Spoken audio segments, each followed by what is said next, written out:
বললাম। এখন গরুকে নজর লাগছে, হ্যাঁ, গরু দুধ দেয় না, গরু লাথি মারে, হ্যাঁ, গাছের মধ্যে ফল হইতেছে না, জমির মধ্যে ফসল হইতেছে না, বাগান ছিল বাগানে ফসল হইতেছে না, এগুলোর মধ্যে নজর লাগে, তখন কি করবেন বলেন?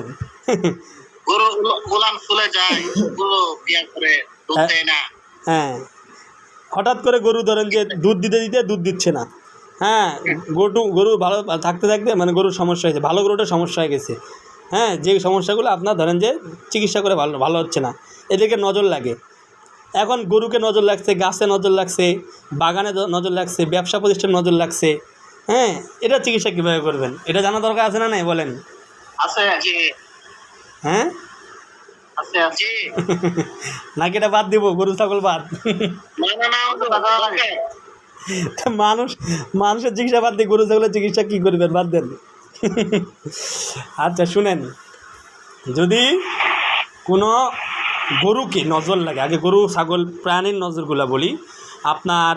আপনি মুরগির খামার করতেছেন, সেখানেও নজর লাগতে পারে, আপনার মুরগি অতিরিক্ত মরতেছে। আপনি গরু ছাগলের খামার করছেন বা আপনার গরু ছাগল আছে, যেমন হঠাৎ অসুস্থ হয়ে গেছে, সুস্থ না, শুকা যেতেছে গরু ছাগল, এগুলো নজর লাগার কারণে হয়, বুঝতে পারছেন? এখন তাদের যদি নজর লাগে, গরু ছাগলের যদি নজর লাগে, আমার অভিজ্ঞতা থেকে আমি বলি, আমার বাসায় ধরেন একদিন হঠাৎ করে আমার একটা গরু, বাড়ির গরু, ধরেন যে বেলে দুপুরবেলা পড়ে গেছে, মানে আর সে উঠতে পারে না, সে অবশের মতন শুয়ে আছে, দুপুরের পর থেকে শুয়ে আছে। এরা ডাক্তার দেখাচ্ছে, ইঞ্জেকশন করছে, এর গরু আর দাঁড়ায় না, রাত 12টা বাজে গেছে, এরা আমাকে আর বলও নাই। তাই আমার যে ভাইয়ের গরু, আমার একটা ভাই খামার করে, তো ওই ভাই আমার ফের সাংবাদিকতা করে, তো তারা আমাকে বলে নাই, তার বউ বলতেছে যে তুমি সাদ্দাম ভাইকে বলো। সাদ্দাম ভাই আরে সাদ্দাম কী করবে, এটা গরুর সমস্যা। রাত 12টার দিকে আমি বাসায় গেছি, কাজ কাম শেষ করে আমি যাই ঘুমাইছি। রাত 2টার দিকে আমার ভাই, মানে ডাক্তার যখন আর কামে হয় না, স্যালাইন মেলাইন দিও, 12টা থেকে 2টা পর্যন্ত উঠে না গরু, রাত 2টার দিকে আমাকে ফোন দিয়েছে আমার ভাই। আমাদের সব সেপারেট, তো আমার ভাই আলাদা ইয়াতে আছে, আমি আলাদা ইয়াতে আছি, তা আমাকে কল দিছে। আমি কি এত রাতে কল, আবার কী হলো, কল দেখে সাধারণত তুই কী করিস, আমি কি ঘুমাই, একটু বাইরে আয় তো। আমি তো ধার করে উঠে গেছি, কী হলো, কয় গরুটাতে এই অবস্থা, স্যালাইন মেলাইন সব করলাম, গরু উঠে দাঁড়ায় না, কী যে হলো। ভাই টেনশনে পড়ে গেছে, 1000 টাকার ব্যাপার। আমি আচ্ছা ঠিক আছে। তা আমি তখন তো বুঝতে পারছি, তখন আমি বললাম পানি নিয়ে আসে আমি একটা সর্বপ্রথম সূরা বাকারাকে আমার মোবাইলে বাজায় দিলাম, তারপর আমি মানজিল পরে পানিতে ফু দিলাম জোরে জোরে, পানিটা গরুর গায়ের মধ্যে ধাম করে একটা ছিটানি মারছি, আল্লাহু আকবার বলে, গরু ধাম করে গরু দাঁড়ায় গেছে। ওরা অবাক, কথা বুঝতে পারছেন, ওরা অবাক হয়ে গেছে, কিরে গরু দাঁড়ায় গেল কেমনে, গরু দাঁড়ায় গেল কেমনে। পরে আমি একটু তেল পরে তেলটা মাখা দিতে বললাম, সুন্দর করে তেল মাখা দিতে মোটামুটি গরুটা স্বাভাবিক হয়েছে। ওই দীর্ঘ সময় সে পরে থাকার কারণে যেন একটু শরীরটা দুর্বল হয়ে গেছে, কিছুক্ষণ দাঁড়ায় থাকার পর আবার বসছে। আমি বলছি এখন স্যালাইন মেলাইন ঠিক হয়ে যায়, পরের দিন থেকে স্ট্রং হয়ে গেছে। এটা অভিজ্ঞতা শেয়ার করলাম। তো এগুলো নজর লাগার কারণে হতে পারে। অনেক পাওয়ারফুল, তাই না? না, এটা আমলের উপর নির্ভর করে। হ্যাঁ, আমি তো মঞ্জিলের সাথে আয়াতু সেহের বলি, কারণ আমার মঞ্জিল, আমি যেহেতু ব্যক্তিগতভাবে আমি তবলিগ জামাতের সাথে সম্পৃক্ত, এবং আমাদের ফাজিল আমল লেখক যে মোহাম্মদ জাকার সাহেব রহমতুল্লাহ আলাই, তার পারিবারিক আমল ছিল মানজিল। তো এই মানজিল আমলটা অনেক পাওয়ারফুল, এই জন্য এই আমলটা আমি তখন থেকে আমল করতাম। আপনার মানজিল আর আয়াতুস সিহর, হ্যাঁ, এই দুটা গরু, বদনজরের আয়াত তো থাকবেই এখানের মধ্যে, ওই যেরকম কালিমা বদনজরের আয়াতগুলোও পড়ছিলাম এবং আয়াতুস সিহরও পড়ছিলাম। মানজিলের সাথে বদনজরের দোয়া এবং আয়াত পড়ছিলাম, এবং আয়াতুস সিহর পরে পানিটা বানাইছিলাম, তারপর ফু মারছি এবং গরুর বাম কানে ফু মারছিলাম। হ্যাঁ, তাহলে আপনার গরুর যদি নজর লাগে বা গরুর যদি সমস্যা হয়, গরু যদি দুধ না দেয়, আপনি কি করবেন, ওই যে পানি বানাবেন একটা পানি, ওই পানিটা বানাইয়া আপনি পানিটা বলবেন ওই যে এগুলো দিয়ে, বদনজরের আয়াতগুলো দিয়ে এবং দোয়াগুলা দিয়ে, মানজিল দিয়ে, আয়াতুস সিহর দিয়ে বলবেন যে এই পানিটা পারলে গরুর কাছে জোরে জোরে পড়বেন, যদি পারেন তাহলে গরুর কাছে জোরে জোরে পড়ে গরুকে ফু দিবেন, আর যদি গরু দূরে থাকে তাহলে পানি বানাইয়া দিবেন। বলবেন এই পানিটা দিয়ে পারলে গরুটাকে গোসল দিয়ে দিবেন, অথবা না পারলে আপনি গরুর শরীরের মধ্যে ছিটাবেন সকাল সন্ধ্যা, আর হলো দুধের মধ্যে ছিটাবেন, দুধগুলো ধুবেন, যদি দুধ না দেয় দুধ ধুবেন এবং খাওয়ার পানির সাথে মিক্স করে দিবেন, এইভাবে করে খাওয়ান। তো এইভাবে করে দিলে ইনশাল্লাহ আপনার কি হয়ে যাবে।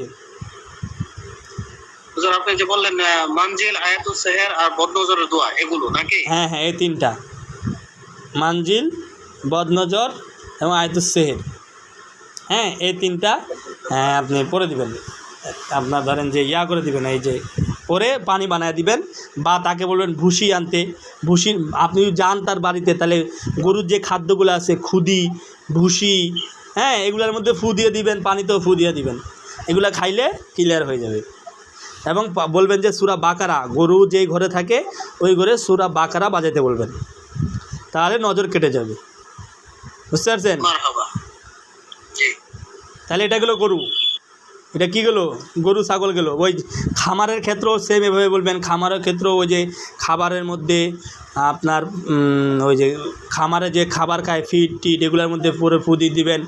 পানিটাকে খামারের মধ্যে সকাল সন্ধ্যা ছিটাইতে বলবেন, সূরা বাকারা বাজাতে বলবেন খামারের মধ্যে, এবং নজরের যে অডিওগুলো আছে এগুলো খামারের মধ্যে বাজাতে বলবেন, তাহলে নজর কেটে যাবে। তাহলে খামার গেল, গরু ছাগল গেল। এবার গাছপালা সম্পর্কে বলেন। হ্যাঁ, এবার গাছপালা। যদি দেখেন যে গাছপালার মধ্যে ফসল নাই, আমার ওস্তাদ একটা কথা শেয়ার করছিল যে উনি দেখছে এক বরই বাগানে হঠাৎ করে বরই হচ্ছে না।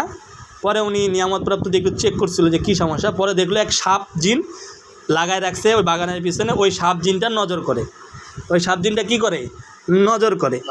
তখন হুজুর নজরের চিকিৎসা করছে, আলহামদুলিল্লাহ পরের বছর থেকে বরই ধরছে। হ্যাঁ, এই আমি কিন্তু আমি এই পর্যন্ত কোনো বাগানের চিকিৎসা করি নাই, এই জন্য আমার অভিজ্ঞতা নাই, এই জন্য আমি আমার ওস্তাদেরটা বললাম। বাগানের চিকিৎসা আমি কখনো করি নাই। আচ্ছা, তাই বাগানের যদি এই সমস্যা হয়, বা যদি আপনার ফসল ক্ষেত্রে এই সমস্যা হয়, সেক্ষেত্রে কী করবেন? সেই ক্ষেত্রে আপনি সার যে দেয়, সার, ওই সারের মধ্যে বদনজর, আয়াতুস সেহের এবং আপনার মানজিল পরে ফু দিয়ে দিবেন।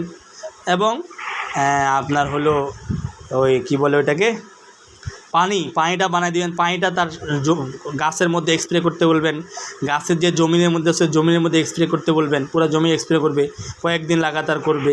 আর যদি ওরকম ব্যবস্থা থাকে যে ওখানে সূরা বাকারা বাজানোর মতন পরিবেশ থাকে, তাহলে সূরা বাকারা বাজাবে। আর একটা কাজ করবেন, ওই যে বাগানের মালিক এবং খামারের মালিক এবং দোকানের আপনার ওই বাগানের মালিক, খামারের মালিক, গরুর মালিক না সরি, খামারের মালিক এবং আপনার কি বলে বাগানের মালিক, এদের খামারের এবং বাগানের যে চিকিৎসা করেন, তার সাথে ওই রুগীকেও, মানে ওই মালিককেও বদনজরের চিকিৎসা করে দিবেন। বুঝতে পারছেন?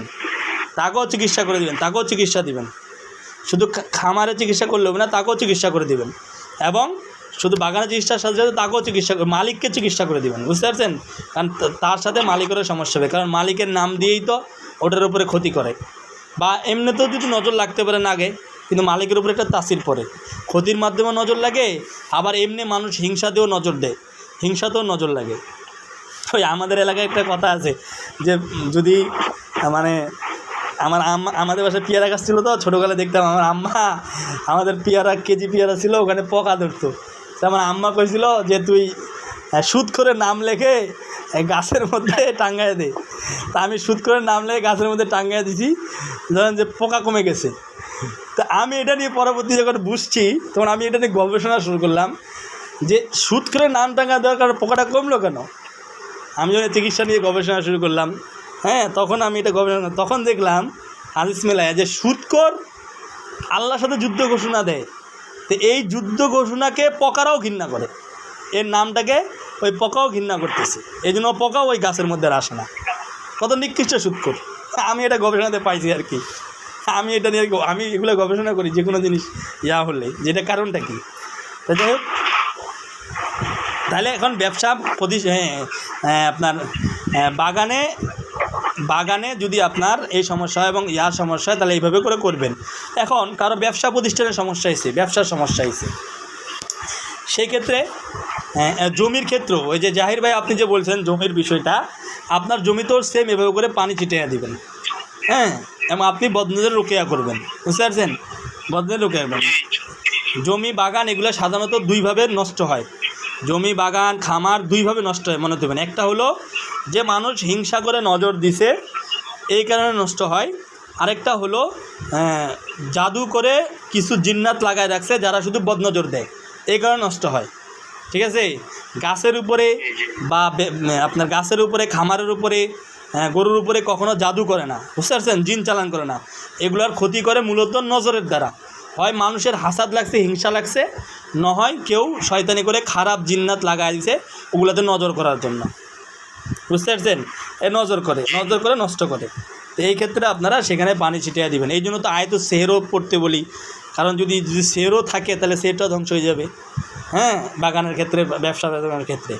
এখন আসলো ব্যবসায় যদি নজর লাগে, অনেকজন হলো হুজুর আমার ব্যবসায় মানুষ হিংসা করে, আমার বেচা কিনা বেশি হয়, এই হয় সেই হয়, সেই ক্ষেত্রে তাকে কি বলবেন, সে যদি ক্ষতিগ্রস্ত হয়ে যায় তাহলে তার চিকিৎসা কি দিবেন, সেম বদনজরের যে চিকিৎসা, হাসাদের যে চিকিৎসা বলছি, পানি পরা, তেল পরা, মধু পরা, আতর, কালোজিরা পরা, তাকে রোকেয়া করা, 1 সপ্তাহ 10 দিন তাকে রোকেয়া করবেন। হ্যাঁ, এবং তার দোকানে নিয়মিত বলবেন যে সে যেন কী করে, সূরা বাকারা বাজায়, বদনজরের রোকেয়া শুনে, এবং আমাদের সকাল সন্ধ্যার আমলের যে PDF আছে সেই আমলটা তাকে দিয়ে দিবেন। বদনজরের চিকিৎসা সবারই সেম, বুঝতে পারছেন, সবারই সেম চিকিৎসা। এখন আরেকটা এক্সট্রা দোকানদারকে আমল দিবেন, এটা হলো যে ভাই আপনি যখন দোকান বন্ধ করবেন বা খুলবেন, আয়াতুল কুরসি বলে বন্ধ করবেন, আয়াতুল কুরসি বলে খুলবেন। খোলার পরে পানি পোড়া পানি পুরা দোকানের মধ্যে ছিটিয়ে দিবে, বুঝতে পারছেন। তাহলে এই আমলটা মনে দেবেন। দোকানদারদেরকে বলবেন আয়াতুল কুরসি, যে কোনো দোকানদারকে বলবেন আয়াতুল কুরসি বলে দোকানকে বন্ধ করবে, এবং আয়াতুল কুরসি বলে দোকানকে খুলবে। এই নিয়তে বন্ধ করবে যে আল্লাহ এই আয়াতুল কুরসি আপনি আমার দোকানকে বন্ধ করে দেন। খোলার সময় বলে আল্লাহ আয়াতুল কুরসি আপনি আমার দোকানকে বন্ধ করে দেন। তাহলে তার দোকান রাত্রেও বন্ধ থাকলো, দিনও বন্ধ থাকলো, কেউ ক্ষতি করতে পারবে না। আর যদি কেউ ক্ষতি করে ফেলাইছে তাহলে আপনি এইভাবে চিকিৎসা করবেন, যদি বদনজরের কারণে ক্ষতি হয়। আর যদি জাদু বা চালান থাকে ওটার ফের আলাদা বিষয়।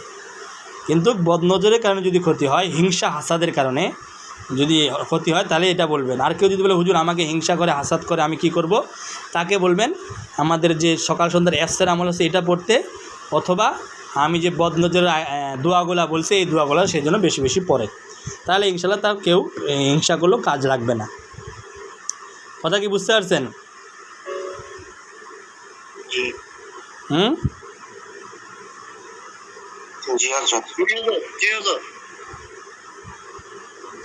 আচ্ছা, আল্লাহ হেফাজত করেন। আমি আপনাদেরকে যে চিকিৎসা পদ্ধতিগুলো বলছি এগুলো প্রত্যেকটা আমার পরীক্ষিত, শুধু বাগানের কাজটা বাদে। বাগানের কাজ আমি করি নাই,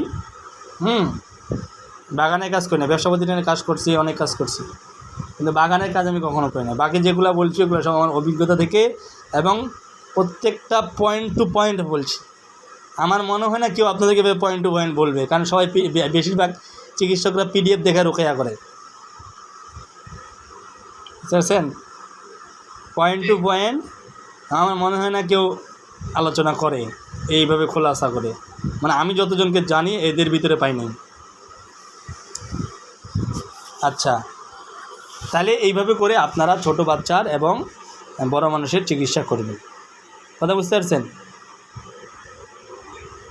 হযরত, আমি একটা বাচ্চা পাইছি, ও বাবা মা কথা শুরু করছে, কয়েকদিন বলছে, বলার পর হঠাৎ করে বন্ধ হয়ে গেছে। বন্ধ হয়ে যাওয়ার পর ওরা বিভিন্ন ধরনের থেরাপি অনেক কিছু করছে, ডাক্তারের তো অনেক দৌড়াদৌড়ি করছে। বাচ্চার বয়স 7-8 বছর হয়ে গেছে, কিন্তু বাচ্চার কথা বলে না, প্রতিবন্ধীর মতো হয়ে গেছে। এই রুগী আপনার এই ভয়ঙ্কর জিন্নাতের বদনজরে আক্রান্ত। এই ধরনের রুগী আমি একটা বর্তমান রানিং কাজ করতেছি। বাচ্চাটা বয়স হলো 4 বছর। বাচ্চাটা আপনার কথা বলে শুধু আব্বা আম্মা, কথা বলে আব্বা আম্মা। তা আমি কাজ করে দেখছি সে জিন্নাতের বদনজরের সমস্যা, তো প্রচুর দুষ্টামি করতো। তা আমি 3-4 দিন রোকেয়া করবো, আলহামদুলিল্লাহ দুষ্টামিটা কমে গেছে। তবে জবানটা খুলতেও লম্বা সময় লাগে। ওটা কাজ রানিং চলছে, আমি কন্টাক্টে কাজ করছি। আমি এটা রানিং কাজ চালাইতেছি বর্তমান। এটা দীর্ঘদিনে কন্ট্যাক্ট নিছি, বুঝছেন। এগুলো সময় লাগে অনেক। 8 বছর হয়ে গেছে বয়স। নিজের ইচ্ছা মতো কথা বলে, প্রচুর দুষ্টামি করে। কথা বলার জন্য ওরকম কথা না, শুধু এই ধরনের সঙ্গে কথা বলে, স্পষ্ট কোনো কথা না। এটা আরও, যেহেতু এটা বয়স হয়ে গেছে, এটা আরও সময় লাগবে। এগুলো সমাধান হয়, দীর্ঘ সময় চিকিৎসা চালাতে হয়, বুঝছেন।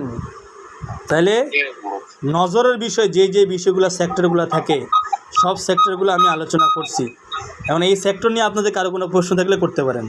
ক্লাস শেষ, আজকে আর হাজিরাতে আলোচনা করতে পারলাম না, কালকে ইনশাল্লাহ হাজিরাত নিয়ে আলোচনা করবো, এক রে টু জেড হাজিরাত। আমার একটা বিষয় জানার ছিল। আজকে আমার এক বড় ভাই, উনি আমাকে বলতেছে যে ওনার বাচ্চা 3 বছরের, কিন্তু সে এখনো পর্যন্ত কথা বলে না, বুঝছেন, একদম কম কথা বলে। কারণটা কি? আমাকে বলছে তাদের বাসায় নিয়ে যাইবো, আমি বলছি কিছু সময় দেন, তারপরে যাইতেছি। হ্যাঁ, তার বাচ্চা। আচ্ছা, এটা শুনেন, এটা কিছু কিছু বাচ্চার দেরিতে কথা বলে, 1 নাম্বার। 2 নম্বর হলো ভয়ঙ্কর নজরের সমস্যা থাকলে, ভয়ঙ্কর জিন্নাতের নজরের সমস্যা থাকলে এটা আপনার বাচ্চা কথা বলে না। যেগুলো লং প্রসেসে চিকিৎসা করতে হয়, এগুলা চিকিৎসা অনেক রিস্ক, এগুলা চিকিৎসা আপনারা নতুন হিসাবে নিতে যাবেন না, বুঝতে পারছেন? নতুন যারা এই জগতে, তারা একটা কথা মনে দিন, নতুন যারা তারা কখনোই বড় ধরনের কাজ এখন হাতে নেবেন না। আগে নিজের ছোট ছোট কাজ করেন, তারপরে 11,000 ভোল্টের তারে হাত দিয়েন, বুঝতে পারছেন না? ডাইরেক্ট 11,000 ভোল্টের তারে হাত দিলে আগামাথা না বুঝলে পরে বিপদে পড়ে যাবেন। এই জন্য যেগুলো সিরিয়াস রোগী, বড় রোগী, এগুলোর কাজ করবেন না। হ্যাঁ, আপনারা ছোটোখাটো রোগীর দিয়ে কাজ শুরু করেন, কাজ করতে করতে করতে অভিজ্ঞতা হবে, বড়োর দিকে যাবেন, বুঝলেন না? বড়গুলি না পারলে আপনার করে দিব, রেফার করে দিব। আচ্ছা, আমার চিকিৎসা পদ্ধতি কিন্তু আলাদা। আমি কিন্তু 8-10 জন আপনাদেরকে আগে বলছি যে আমি 2 সিস্টেমে চিকিৎসা করি। এক হলো, আমি বেশিরভাগ কন্ট্যাক্টে চিকিৎসা করি, এই জন্য আমি একটা রুগীর কমসে কম 1 থেকে 1.5 মাস কাজ করি। যেই রুগী হোক, আমি 1 থেকে 1.5 মাস তার কাজ করি লাগাতার। কারণ আমি চাই যে তার পুরা শরীরটাকে রিমুভ করব, জাদুজিন যেন তার মৃত্যু পর্যন্ত আর না এই সমস্যা থাকে, এবং যেন হেরে যায় শয়তান, জিতে যায় কোরআন। আমি 1 দিন 5 দিন 7 দিন কাজ করে দেবো, আবার সমস্যা হবে, আবার এ হবে, পরে কোরআনের উপর বিশ্বাস উঠে যাবে। এই জন্য আমি রুগী দেখবো না, রুগী খুব কম দেখি। আমি বর্তমান রানিং রুগী কাজ করতেছি 3টা রুগী রানিং কাজ করছি, 3টায় কন্ট্যাক্টে কাজ করতেছি। হ্যাঁ, কারণ আপনার 3 দিন 5 দিন চিকিৎসা, রুগী 1 দিন 2 দিন চিকিৎসা করবেন, ভালো থাকবে, আবার সপ্তাহ পরে বুঝুন আবার সমস্যা। কারণ কি? কারণ আপনার সমস্যা 30 বছর 35 বছর 20 বছর ধরে, আপনি যদি 2 দিন 3 দিনের সমাধান জানেন, এটা কি সম্ভব বলেন? কারণ জিন জাদুর সমস্যা দীর্ঘদিন থাকার কারণে তারা শরীরে এমন কিছু গিট মারে, এমন নিরাপত্তা আছে, এগুলো তো জাদুর আলোচনা আসবে, এগুলো আজকে দরকার নেই, পরে আলোচনা করবেন ইনশাআল্লাহ। আজকে বদনজর নিয়ে চলেছে, বদনজর চলো তাহলে। বদনজরের ব্যাপারে হুজুর, বদনজর ব্যাপারে মোটামুটি আমরা ভালো একটা, অন্তত আমার কথা বলছি, বা আমরা সবাই বলতে পারি ভালো কি পেয়েছি আলহামদুলিল্লাহ। হ্যাঁ, আজকে ক্লাস শেষ আলহামদুলিল্লাহ। তাহলে আর বদনজরের আলোচনা আমার নাই, বাকি আপনাদের এই বিষয়ে প্রশ্ন থাকলে করতে পারেন, কালকে ইনশাআল্লাহ হাজিরাতে ক্লাস করবো। জি বলেন। আমার খালাতো ভাইতে একটা এই লেভেলে আছে বর্তমানে, আর ছোট খালার ছেলে একটা এই লেভেলতে আস্তে যাচ্ছে, মানে লক্ষণগুলো প্রকাশ পাইছে। এখন ওর জন্য কি করা যায়? তাহলে তো আপনাদের মনে হয় ফ্যামিলি কোনো শত্রু আছে নাকি আপনাদের? ফ্যামিলিগত শত্রুতা প্রচুর আছে। আমি যখন এগুলা